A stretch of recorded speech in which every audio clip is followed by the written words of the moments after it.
President Zia রহমানের হত্যাকাণ্ড নিয়ে তো বিভিন্ন বই, বিভিন্ন আপনার দলিল দস্তাবেজ যেগুলো আছে, তার মধ্যেই যে অ্যান্থনি ম্যাসকারানাস, যার বাংলাদেশ আর লিগেসি অফ ব্লাড এবং অন্যান্য মামলার যে নথিপত্র যেগুলো আছে,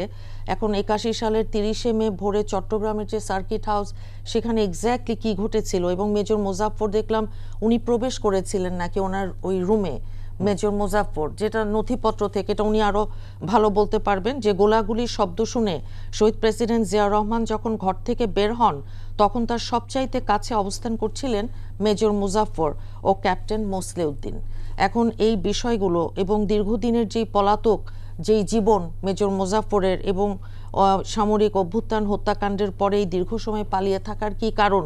এবং দীর্ঘ ৪৫ বছর পর ছদ্মনাম, যেটা শুনলাম আমরা, ছদ্মনাম নিয়ে ছদ্ম পরিচয় বিভিন্ন দেশে, বিশেষ করে ভারতে এবং অন্যান্য স্থানে যে পালিয়েছিলেন, এটা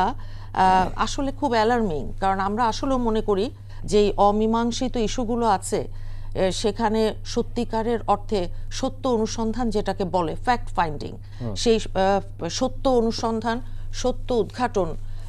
এইবার যেহেতু একটা সুযোগ এসেছে, সেটা হোক, এবং সেইটার জন্য আইনের যা যা কাঠামো, আইন কানুন যেটা যেভাবে করা উচিত, সেটা তো আমি মনে করি আমাদের সরকার করতে পিছপা হবে, আমি মনে করছি না সেটা।